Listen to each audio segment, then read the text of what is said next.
Welcome back rock talks.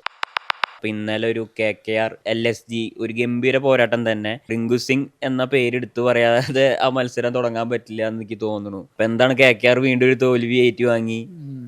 ഞാൻ എടുത്തു പറയേണ്ട പേര് നിക്കോളാസ് പൂരൻ തന്നെയായിരിക്കും. കാരണം അത്രത്തോളം കൺസിസ്റ്റൻസിയിലാണ് അദ്ദേഹം ബാറ്റ് ചെയ്തുകൊണ്ടിരിക്കുന്നത്. അവസാനം കളിച്ചൊരു 8 IPL മത്സരങ്ങളിൽ 6 ഓളം തവണ അദ്ദേഹം 40-ന് മുകളിൽ റൺസ് സ്കോർ ചെയ്തിട്ടുണ്ടെന്നുള്ളതാണ്.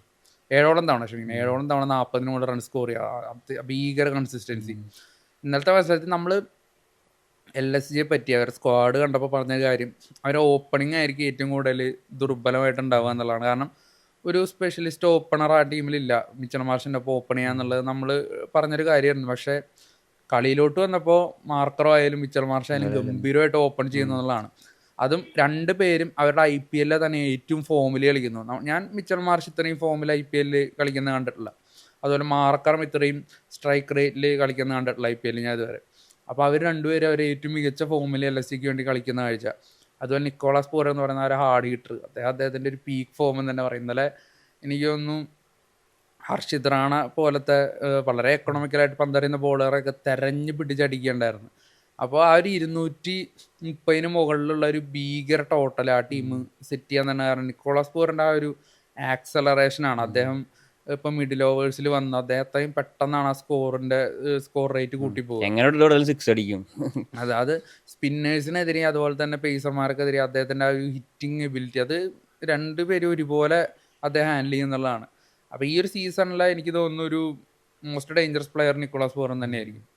ഇപ്പോൾ LSGയുടെ കേസ് പറയുകയാണെങ്കിൽ ഇപ്പോൾ നിക്കോളാസ് പൂരൻ്റെ വിക്കറ്റ് അവിടെ എടുക്കുകയാണെങ്കിൽ ആ ടീമിൻ്റെ ലോ സ്കോറിൽ ഒതുക്കുക എന്നുള്ളൊരു അവസ്ഥയിലോട്ട് വന്നിട്ടുണ്ട് ഇപ്പോൾ നിലവിൽ. അപ്പം ഇന്നലെ ഋഷഭ് പന്ത് ഇറങ്ങിയിട്ടില്ല, അതെന്താണ് ബുദ്ധിമുട്ട്? എനിക്ക് തോന്നുന്നു അദ്ദേഹത്തിന്റെ ഫോം കണ്ടെത്താനായിട്ടില്ല. അപ്പോൾ അദ്ദേഹം സ്വയം ഇറങ്ങി തലയുടെ പാത പിന്തുടരാണെന്ന് തോന്നുന്നു. അദ്ദേഹം സ്വയം ഇറങ്ങി മറ്റേ സമദിനെയൊക്കെ കയറ്റി വിടുന്നു, അല്ല മില്ലറെ കയറ്റി വിടുന്നു.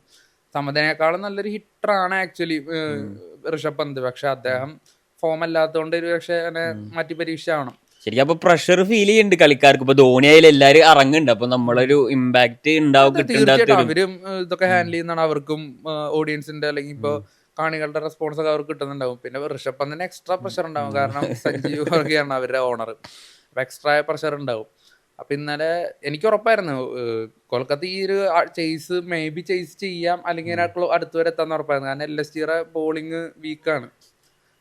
ടാക്കൂർ എന്ന് പറയുന്ന ബോളർ വിക്കറ്റ് എടുക്കുമെങ്കിൽ പോലും നല്ല രീതിക്ക് റൺസ് വിട്ട് കൊടുക്കുന്ന ബോളറാണ്. നമുക്ക് എല്ലാവർക്കും അറിയാം. ചെന്നൈയിലുള്ള കാലം തൊട്ടേ നമുക്കറിയുന്ന കാര്യമാണ് അദ്ദേഹത്തിൻ്റെ ബോളിങ്. അപ്പോൾ അതുപോലെ തന്നെ നല്ല രീതിക്ക് റൺസ് വരുന്നുണ്ടായിരുന്നു. തുടക്കം നല്ല ഗംഭീര സ്റ്റാർട്ടായിരുന്നു. അതുപോലെ റഹാനെ, അദ്ദേഹമൊക്കെ IPL പ്രാഥമിക ഓപ്ഷനിൽ ആരും എടുക്കാത്തൊരു പ്ലെയർ ആയിരുന്നു. അദ്ദേഹത്തിനെ പിന്നീട് കൊൽക്കത്ത എടുക്കുകയും വളരെ ബേസ് പ്രൈസിന് എടുക്കുകയും അവരുടെ ക്യാപ്റ്റനാക്കി. അദ്ദേഹത്തിൻ്റെ ഒരു ഇന്നിങ്സ് ഒക്കെ നമ്മൾ എടുത്ത് പറയണം. ആ ഒരു ആങ്കറിങ് റോളൊന്നും അല്ല റഹാനെ എന്നാലും ചെയ്തത്. അദ്ദേഹം ഹിറ്റ് തന്നെയായിരുന്നു. ആ ഒരു കാരണം അവർക്ക് എടുക്കേണ്ട ടാർഗറ്റ് അത്രയും വലുതാണ്. അപ്പോൾ അതിനനുസരിച്ച് സ്കോർ റേറ്റ് കീപ്പ് ചെയ്ത് പോകണം. ഒരു ഘട്ടത്തിൽ വളരെ സേഫായ ഒരു സ്ഥാനത്ത് തന്നെയായിരുന്നു കൊൽക്കത്ത നിന്നിരുന്നത്. പക്ഷേ പിന്നീട് തുടരെ വിക്കറ്റ് പോയത് നല്ല പാർട്ട്ണർഷിപ്പ് ഇടയിൽ വരാത്തതൊക്കെയാണ് അവർക്ക് ആ ഒരു ടാർഗറ്റ് എത്താത്ത കാരണം. സ്റ്റിൽ 4 റണ്ണിനാണ് അവർ തോറ്റുള്ള. റിങ്കു സിംഗ് അവസാന പന്ത് വരെ ശ്രമം നടത്തി. അല്ല, ഏറ്റവും പ്രശ്നം റിങ്കു സിംഗിന് ഇപ്പോഴും അവർ ട്രസ്റ്റ് ചെയ്യണില്ലാന്ന്. എട്ടാമത്തെ ആളായിട്ടാണ് ഇറക്കിയത്. അപ്പൊ അതെന്തുകൊണ്ടാണ്? അല്ല, എനിക്ക് തോന്നുന്നു രമൺദീപിന് മുമ്പ് റിങ്കു സിംഗിനെ കയറ്റി വിടായിരുന്നു. പക്ഷെ പല പ്ലാനുകളായിരിക്കും, ഒരു ടീം മാനേജറിന്റെ പ്ലാൻ ആയിരിക്കാം. അവർ പണ്ട് തൊട്ട് തന്നെ റിങ്കു സിംഗിന് ഇപ്പോഴും ഒരു വിശ്വസിക്കാത്ത പോലെ, ഒരു ബാറ്ററായിട്ട് കണക്കാക്കാത്ത പോലെ. അങ്ങനെ ഒരിക്കലല്ലേ. റിങ്കു സിംഗിനെ ഏറ്റവും കൂടുതൽ ബാക്ക് ചെയ്ത ടീമാണല്ലോ കൊൽക്കത്ത. അദ്ദേഹം ആ ഒരു യഷ് ദയാലിനെതിരെ ഒരു ഓവറിൽ 5 6 അടിക്കുന്നത് വരെ അദ്ദേഹത്തെ ആരും ശ്രദ്ധിച്ചിരുന്നില്ല. അപ്പോൾ അതുവരെ കൊൽക്കത്ത അയാളെ ബാക്ക് ചെയ്തിട്ടുണ്ട്.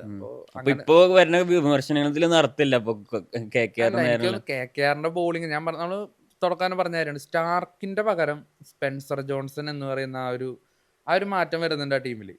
ബാക്കി ഇപ്പോൾ സാൾട്ട് പോകുന്നു, ഡീകോക്ക് വരുന്നു, അല്ലെങ്കിൽ അയ്യർ പോകുന്നു, റഹാന വരുന്നു, ഇതൊക്കെ അവർക്ക് മാനേജ് ചെയ്യാവുന്നുള്ളൂ. പക്ഷെ സ്റ്റാർക്കിന്റെ പകരം സ്പെൻസർ ജോൺസൺ വരുമ്പോൾ നമുക്കറിയാം കഴിഞ്ഞ ദിവസം സ്റ്റാർക്ക് ഒരുപാട് അടിമേടിച്ചിട്ടുണ്ട്.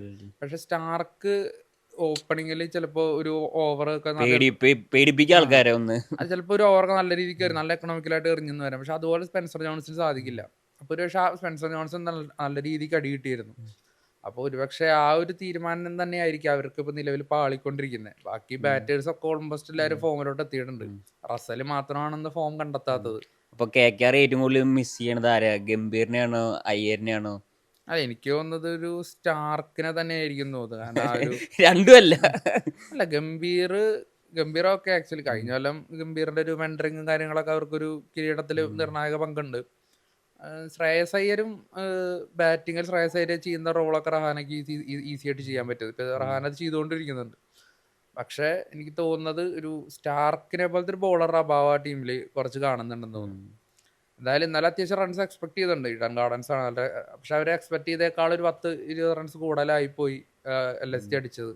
അപ്പം IPL മത്സരങ്ങൾ അതിഗംഭീരമായി അതിന്റെ ശക്തിയോടെയാണ് ഇപ്പോൾ നടന്നുകൊണ്ടിരിക്കുന്നത്. അപ്പം തുടർന്ന് അതുപോലത്തെ മാച്ചുകൾ ഉണ്ടാവട്ടെ എന്ന് നമുക്ക് ആഗ്രഹിക്കാം ഒരു IPL ഫാൻ എന്ന നിലയിൽ. അപ്പം എന്തായാലും ഒരുപാട് സന്തോഷം. നമുക്ക് ഒരുപാട് കമന്റുകളും കാര്യങ്ങളൊക്കെ വരുന്നുണ്ട്. നമ്മളെ ഫീഡ്ബാക്ക് ചോദിച്ചിട്ടുണ്ടായിരുന്നു. അപ്പോൾ ഒരുപാട് പേര് ഫീഡ്ബാക്കും കാര്യങ്ങളൊക്കെ പറയുന്നുണ്ട്. അപ്പോൾ അത് ഇനിയും കണ്ടിന്യൂ ചെയ്യാം. ഞങ്ങൾക്ക് എന്തെങ്കിലും ഓപ്പൺ ആയിട്ട് കമന്റ് ബോക്സിൽ പറയാം. അപ്പം നമ്മളതൊക്കെ എന്താ പറയുക അംഗീകരിക്കാനും ഉൾക്കൊള്ളാനും ഒക്കെ റെഡിയാണ്.